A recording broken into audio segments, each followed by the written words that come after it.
চলে আসলাম ইঁদুরমুখী মেকআপ নিয়ে। জি, most hyped ইঁদুরমুখী makeup নিয়ে আজকে চলে আসলাম। আর ইঁদুরমুখী মেকআপের ফার্স্টেই তো আমরা জানি আমাদের অবশ্যই লিপস্টিকটা হতে হবে একদম শুরুতেই একটা ফাউন্ডেশন ইউজ করে নিতে হবে আর ফাউন্ডেশনটা অবশ্যই হতে হবে ফ্ললেস। এজন্য আমি আজকে ইউজ করে নিচ্ছি পোজো বিউটির এই ফাউন্ডেশনটা। আর এটার সাথে আমি পোজো বিউটিরই একটা কনসিলার ইউজ করে নিব। ফার্স্টেই বলে নিচ্ছি পোজো বিউটি কিন্তু কোনো ধরনের স্পন্সর্ড ভিডিও না, এটা যেটা আমার ওন পার্সোনাল এক্সপিরিয়েন্স আমি আপনাদের সাথে শেয়ার করছি।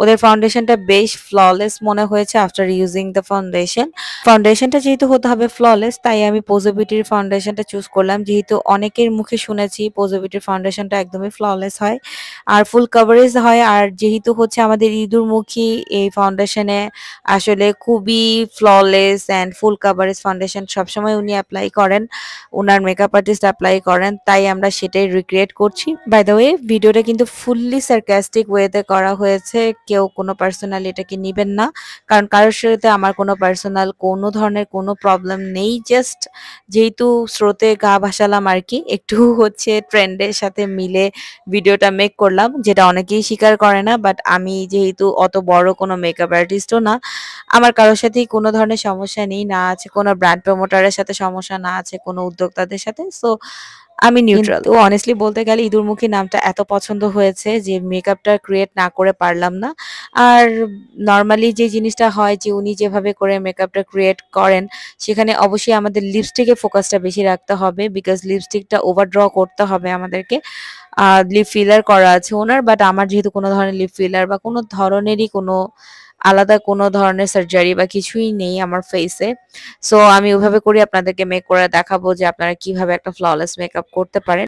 অ্যান্ড অফকোর্স পোজো বিউটির এই ফাউন্ডেশনটাও আপনাদের সাথে আমি অ্যাপ্লাই করে দেখাবো, বাট তার আগে একটা সিম্পল মেকআপ লুক ক্রিয়েট করে নিচ্ছি। আই মেকআপটা একদমই সিম্পল আছে, অ্যাজ ইউ ক্যান সি। ইঁদুরমুখী মেকআপের কর্নারে কিন্তু অবশ্যই হাইলাইটার আপনাদেরকে অবশ্যই ইউজ করতে হবে, কারণ উনি ম্যাক্সিমাম টাইম কর্নারে অবশ্যই হাইলাইটারটা ইউজ করেন।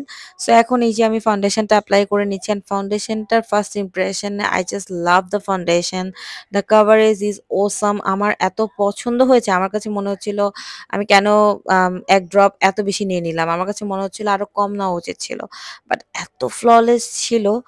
আপনাদের কাছে ফার্স্টে দেখে হয়তোবা মনে হতে পারে যে শেডটা একদমই আমার সাথে যাচ্ছে না। বাই দ্য ওয়ে, শেডটার নাম হচ্ছে বিস্কিট।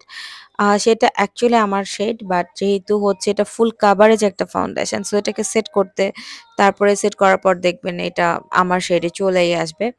আর আমি হচ্ছে ওদের কনসিলারটা ইউজ করেছি। কনসিলারটা অনেস্টলি যদি আমি বলি, আমি তো টার্ট অনেক পছন্দ করি, বাট আমার কাছে অনেস্টলি অনেক পছন্দ হয়েছে। অনেক হাই এন্ড এর টার্টের মতোই কাছাকাছি লেগেছে। যদিও টার্ট আরেকটু ফুল কভারেজ দেয়। This one is also very good. And এরপর আমি একটু হাইলাইটার হালকা ইউজ করে নিব। যেই পদ্ধতিতে উনি মেকআপ লুকটা ক্রিয়েট করেন, আজকে চেষ্টা করেছি সেইভাবেই মেকআপ লুকটা ক্রিয়েট করার জন্য, সিম্পল। বাট যেহেতু ফাউন্ডেশনটা একদম ফুল কভারেজ ছিল, ফ্ললেস একটা মেকআপ লুক ক্রিয়েট করে ফেলেছি আমি। সো এখন দেখেন আমি আমার লিপটা ড্র করছি, ওভার ড্র করতে হবে এবং আমি অনেক শার্প একটা আপার লিপটা ওভার ড্র করেছি। আপনারা দেখলেই বুঝতে পারবেন আমি ইউজুয়ালি এভাবে করে লিপ ওভার ড্র করি না, বাট আই থিংক আম এটাতে ভালোই লাগছে। এতটা ভালো লাগবে লিপ ওভার ড্র করার পর আমি নিজেও এক্সপেক্ট করিনি।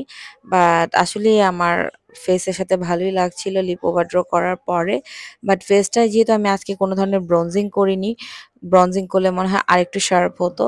এনিওয়ে, এটা ছিল আমার ফাইনাল মেকআপ লুকটা। অবশ্যই সবাই জানাবেন সবার কেমন লাগলো ইঁদুরমুখী মেকআপ লুকটা।